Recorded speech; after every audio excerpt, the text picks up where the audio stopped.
Tonight, Bravo Opera presents a Gilbert and Sullivan masterpiece, The Mikado, performed by the D'Oyly Carte Opera Company.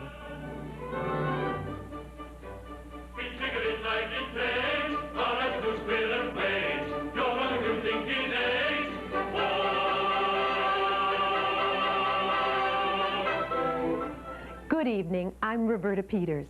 Tonight it's something a little bit different on Bravo Opera, the delightful comic operetta, The Mikado.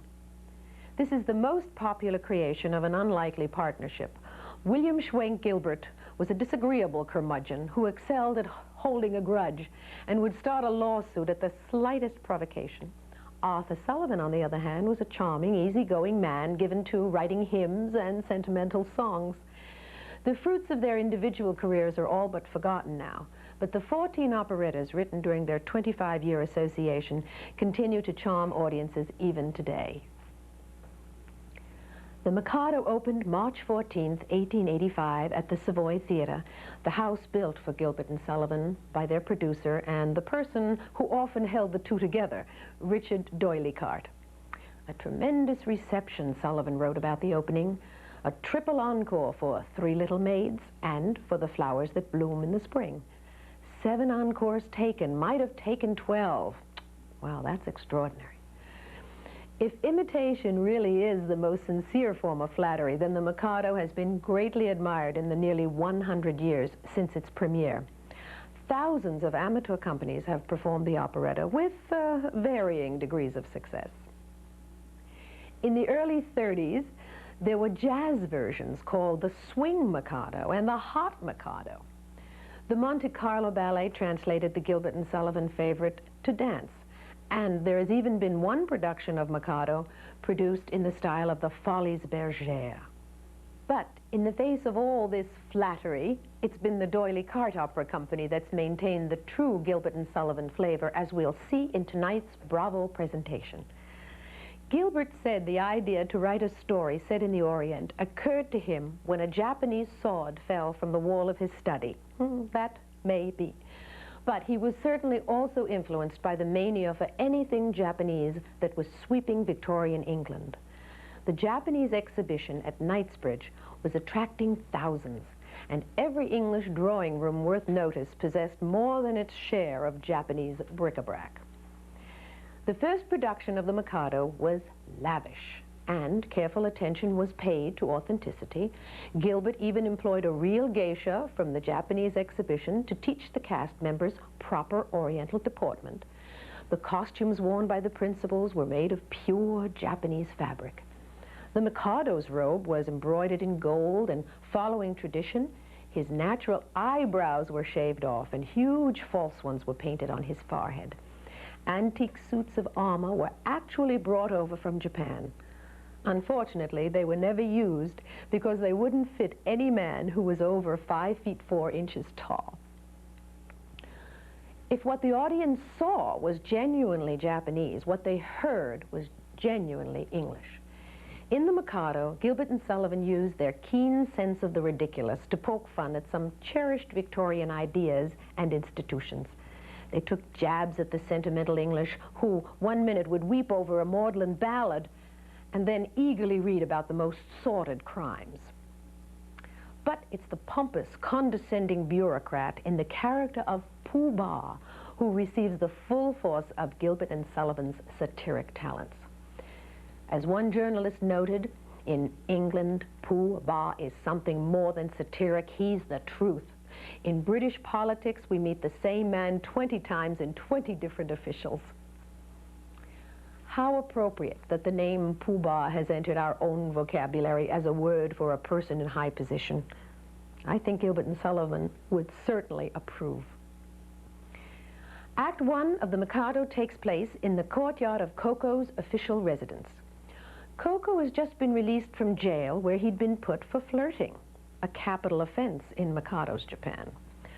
Koko was scheduled to be the next person to die, but at the last minute, he's reprieved and elevated to the rank of Lord High Executioner.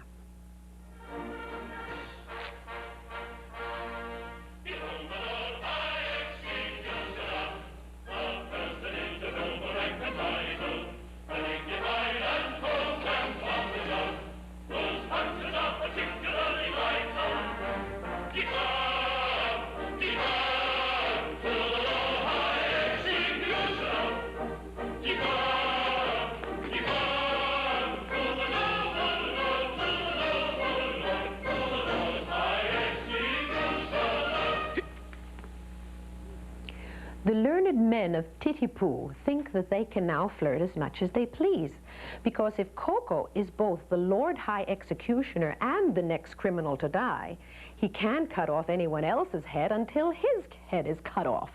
Clear? I'm not so sure.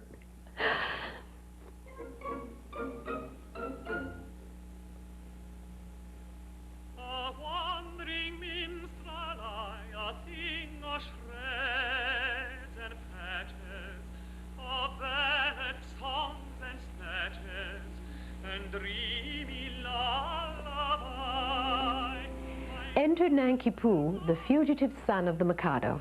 He's heard Koko has been arrested. Nanki-Poo thinks that at last, with Koko out of the way, he can marry Koko's ward and fiancée, the beautiful Yum-Yum. But poor Nanki-Poo, it's not to be. He learns that Koko has been released from prison and is to marry Yum-Yum that very afternoon. Everything, on the other hand, seems to be working out for Koko, until an official letter arrives. It's an order from the Mikado telling Koko to execute someone, anyone, or lose his position as High Lord Executioner. As Koko wonders how to get himself out of this mess, or shall I say pickle, since that's what his name really means in Japanese, the suicidal Nanki-Poo enters. If he can't have Yum-Yum, he might as well end it all. That's just what Koko needs. He strikes a bargain with Nanki-Poo. Nanki-Poo will be allowed to marry Yum-Yum and live with her for 1 month if, after the month is over, Koko is allowed to execute Nanki-Poo.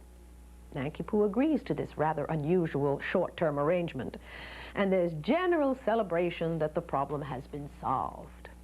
As in a month you've got to die if Koko tells us true. 'Twere empty compliment to cry long life to Nanki-Poo. But as 1 month you have to live as fellow citizen, this toast with 3 times 3 will give long life,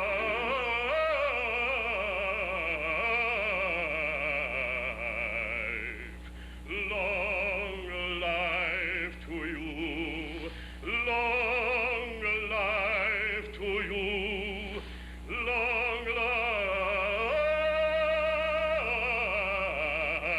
to you. Till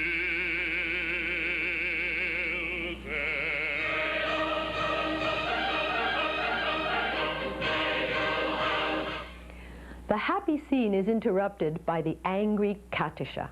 She's searching for Nanki-Poo, who ran away from his father's palace rather than marry her.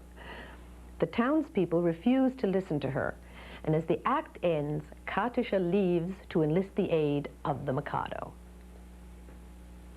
And now let's watch Act 1 of Gilbert and Sullivan's The Mikado, this evening's Bravo Opera presentation.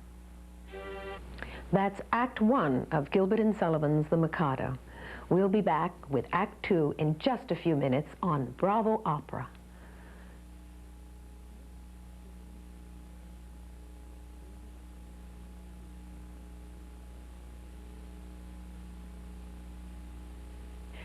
Act 2 of The Mikado takes place in Koko's garden, where preparations are underway for Nanki-Poo and Yum-Yum's wedding. A distraught Koko rushes in. He's just learned that by the Mikado's law, when a married man is beheaded, his wife must be buried alive. Here's how they do, if I marry you. When your time has come to perish, then the maiden whom you cherish must be slaughtered too. Here's how they do, here's how they do. Just pretty mess in a month or less. I must die without a wedding, and the bitter tears I'm shedding witness my distress. Just pretty mess, just pretty mess. Needless to say, Yum-Yum has some second thoughts about this blessed state of matrimony. And if that isn't enough, Pooh-Bah arrives to say that the Mikado is on his way to Titipu to see if his execution orders have been carried out. Well, it seems that Nanki-Poo may have to lose his head a little earlier than expected. But Koko has realized that he just doesn't have the heart to kill anyone. But the ever-resourceful Coco bribes Pooh Bah to sign a false affidavit saying Nanki Poo has been beheaded. And to make sure his little charade isn't discovered, he sends Nanki Poo and Yum Yum off into a happy exile.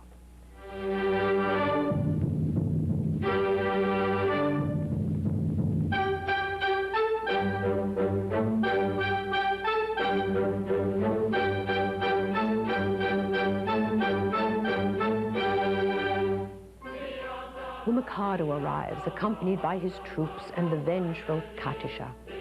This music, by the way, is the only authentically Japanese in the entire opera. Legend says it's a bawdy tune sung only in the lowest type of Japanese tea house.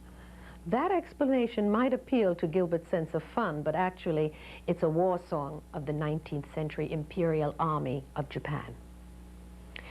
The Mikado listens with great interest as Coco, Pitti Singh, and Pooh Bah describe the supposed execution in graphic detail.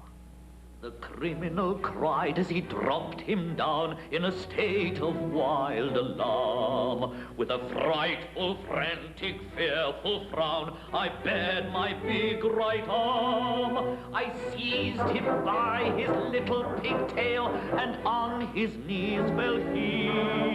As he squirmed and struggled and gurgled and guggled, I drew my sneak-a-snee. My sneak-a-snee. Oh, never shall I forget the cry or the shriek that shrieked he, as I gnashed my teeth when from its sheath I drew my sneak-a-snee. The Mikado is presented with the proof of the execution and learns that it's his son's death he's been hearing so gleefully described. The Mikado is not unduly annoyed that his son has been beheaded, but he does point out that the penalty for causing the death of the heir to the throne is boiling in oil or in molten lead or something else just as disagreeable. As Coco is trying to figure a way out of this new predicament, he sees Nanki Poo and Yum Yum. Coco thinks his only hope is to admit to the trick and produce the very much alive Nanki Poo. Nanki Poo will have no part in the scheme. If he returns, Katisha will insist on marrying him. And since he's already married, she'll insist on his execution. But maybe there's a solution. Coco could marry Katisha. It comes to this. While Katisha is single, I prefer to be a disembodied spirit. When Katisha is married, existence be as welcome as the flowers in spring.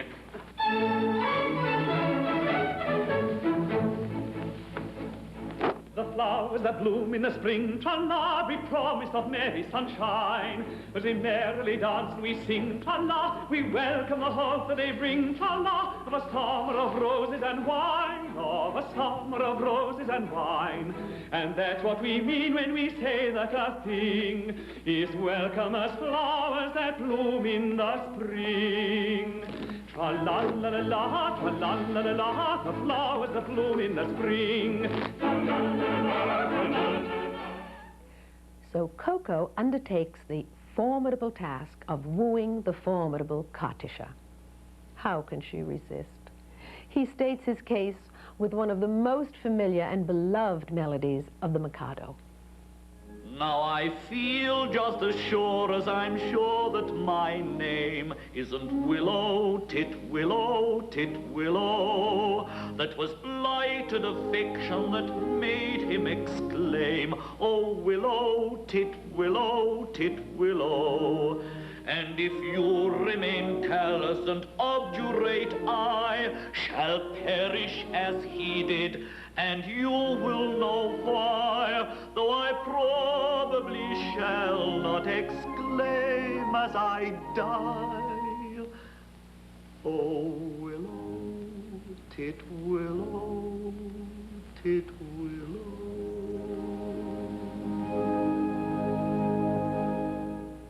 And now, let's watch the second and concluding act of Gilbert and Sullivan's delightful operetta, The Mikado, on Bravo Opera.